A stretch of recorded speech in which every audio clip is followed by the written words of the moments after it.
À 6h45, Europe 1 vous répond Thomas Soto. Un joli mois de février, après un beau mois de janvier, le marché automobile français va bien et c'est une bonne nouvelle alors que le salon de Genève ouvre ses portes demain au public. Bonjour Nicolas Lefrançois. Bonjour. Vous êtes journaliste spécialiste du secteur automobile. La première question, c'est un tweet de Fanny Calais. Quelle marque tire son épingle du jeu dans le marché français ? Alors elles sont plusieurs. Les marques françaises, ça paraît évident puisque il faut savoir qu'en 2014, les 10 véhicules les plus vendus en France, donc le top 10, sont toutes des françaises. 100% français. 100% français, entre le groupe PSA, Peugeot, Citroën, DS et le groupe Renault. La première étrangère est la Polo qui vient en 11e position. D'accord. Alors à contrario, est-ce qu'il y a des constructeurs qui ne vont pas très bien ? Parce que si Peugeot, Renault, Citroën vont bien... Alors, il faut savoir que je vais tempérer un petit peu votre enthousiasme. C'est pas une croissance réelle. C'est-à-dire que on va dire qu'à peu près 70% des ventes des Français sur ce mois de janvier et sur ce mois de février se sont faits dans ce qu'on appelle des ventes tactiques, c'est-à-dire des ventes à leur réseau, des ventes aux loueurs courte durée. Et si vous voulez, ça permet en période comme ça un petit peu tendue, ça permet de faire grimper des volumes de façon artificielle. Celui, par exemple, des Français ça permet d'écouler les stocks, par exemple ? Aussi, mais pas seulement. Il faut savoir qu'aujourd'hui, vous avez un C4 Picasso qui se vend pourtant pas mal, sur lequel vous avez une reprise de 4 500 € supplémentaires par rapport au cours de l'Argus. Et donc, ceux qui en ont profité le plus parmi les Français, c'est Renault, parce que Renault est celui qui est le plus vendu aux particuliers. Ce qu'il faut savoir, c'est que quand vous avez des ventes qui ne sont pas des ventes à particuliers, c'est effectivement un petit peu de la poudre aux yeux. En tout cas, c'est quelque chose d'assez friable, puisque une fois que les loueurs ont renouvelé leur parc, il va s'écouler entre 6 mois à 1 an avant qu'ils refranchissent le pas. Et aujourd'hui, clairement, les particuliers, il y a une chose qu'il ne faut pas oublier, c'est que pour un véhicule neuf vendu, vous avez 3 véhicules d'occasion vendus. Ah, donc le marché de l'occasion est beaucoup plus dynamique que le marché du neuf. Or, en février, on est sur le marché de l'occasion, on est en négatif. On est en négatif, on est à moins 4,5 ou quelque chose comme ça. Et les marques étrangères, elles se portent comment ? Est-ce qu'on roule plus français qu'étranger ? Oui, bien sûr, mais il y a Ford qui a beaucoup performé, mais là encore avec des ventes un petit peu bizarres, puisqu'ils ont vendu énormément aux loueurs, ils ont multiplié leur chiffre de vente aux loueurs par 3, mais vous avez également BMW et Mercedes, et ça grâce à des nouveaux modèles, la série 2, la série 4, le X4 et chez Mercedes. Et les japonaises Les japonaises se portent plutôt pas mal, puisque le premier constructeur mondial en 2014, c'est effectivement Toyota. Ah, c'est pas Volkswagen ? Je pensais que Volkswagen. Non, il y a eu une grosse bagarre, et puis sur la fin de l'année 2014, effectivement, Toyota a remis un petit coup de collier, je suis en train de chercher le chiffre, 10,25 millions d'automobiles vendus. Nicolas Lefrançois, ça veut dire qu'en fait la crise de l'automobile, contrairement à ce que peuvent nous laisser penser ces chiffres, elle n'est pas forcément derrière nous, le pire n'est pas forcément passé ? Moi j'aurais tendance à dire comme les économistes, c'est-à-dire que c'est le particulier qui va décider. Aujourd'hui, le particulier, il est dans une période de crise, il se pose des questions, pour lui la crise elle n'est pas finie.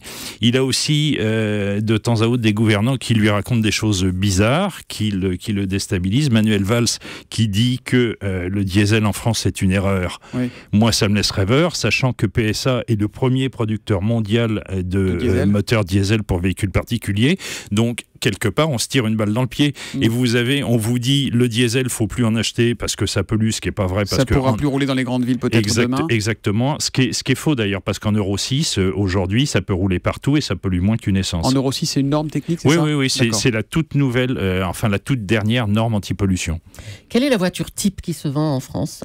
La voiture type qui se vend en France... Pour les particuliers, Oui, on est bien d'accord. La voiture moyenne, c'est une citadine ou une moyenne gamme qui vaut pas très cher. La voiture la plus vendue en France, c'est la Renault Clio 4 en 2014. Elle coûte entre 15 000 et 18 000 €. Ça, c'est le prix public. C'est pas le prix que vous allez payer chez le concessionnaire. Parce qu'il faut continuer à négocier. Il y a des grosses marges de négo pour les particuliers. Oui, absolument. Les marges, elles varient d'une marque à l'autre. Chez Dacia, c'est 5%. Mais quand vous achetez une voiture qui vaut 11 à 12 000 €, la marge de négociation n'est pas la même. Chez Porsche, on fait plus de 20% de marge.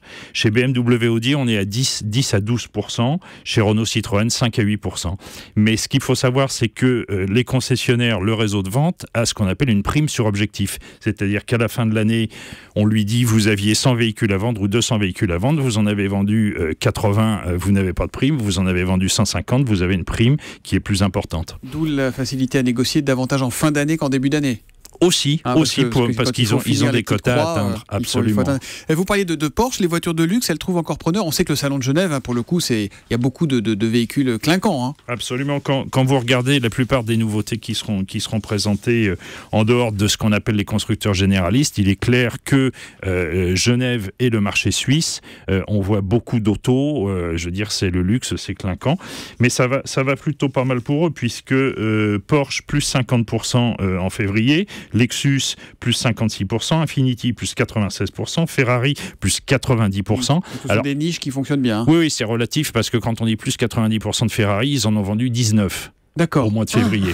Ils ont eu 19 Ferrari au mois de février. En France. Là, c'était des chiffres français. On a un tweet de Twito87 qui nous dit: comment peut-on rendre l'hybride et l'électrique attractif et moins coûteux? Ça, c'est aussi un des enjeux parce qu'on n'en parle pas beaucoup finalement. On nous présente beaucoup de belles voitures, mais on n'a pas l'impression que ça soit le salon de la voiture électrique de Genève. Hein.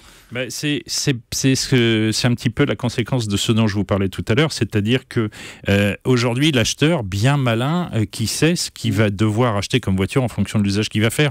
L'hybride, on a dit beaucoup de mal. Il faut savoir que la plupart des hybrides, jusqu'à une date récente, vous emmeniez une centaine de kilos de batterie pour faire au mieux 3 km en tout électrique. Alors effectivement, c'est 3 km que vous allez renouveler plusieurs fois dans la journée au cours de vos trajets, puisque quand vous freinez ou quand vous levez le pied, vous rechargez vos batteries, mais ça coûte plutôt cher, et aujourd'hui, l'hybride ne se vend pas parce qu'elle est beaucoup plus chère qu'un véhicule traditionnel. Et est-ce que l'électrique est condamné au covoiturage comme au système de type Autolib? Non. Vous achèteriez, vous, une voiture électrique, honnêtement? Honnêtement, non, parce que j'ai pris de très mauvaises habitudes et puis que je suis un cas atypique qui bénéficie des dernières nouveautés des constructeurs. Mais je veux dire qu'aujourd'hui, il faut avoir vraiment un esprit militant pour acheter une électrique parce que vous avez 150 km d'autonomie dans le meilleur des cas. Et on a pris de mauvaises habitudes, c'est-à-dire c'est tout simple, c'est un rapport poids-puissance. Aujourd'hui, vous emmenez 200 kg de batterie, vous faites, si tout va bien, 150 km et vous avez 8 heures pour récupérer votre autonomie. Beaucoup de contraintes encore. Vous emmenez 40 kg de diesel, vous faites 1000 à 1200 km, en 5 minutes, vous avez repris votre autonomie. Et vive l'Autolib. On notera que la Passat de Volkswagen a été élue voiture de l'année. Ça fait vendre, ça ? Oui, bien sûr, ça c'est évident. On peut dire que c'est entre 10 et 20% de vente en plus. Ah, quand même. Merci Nicolas Lefrançois d'être venu répondre en direct aux auditeurs d'Europe 1 ce matin. Je rappelle que vous êtes journaliste spécialiste du secteur automobile. Bonne journée. Merci, vous aussi.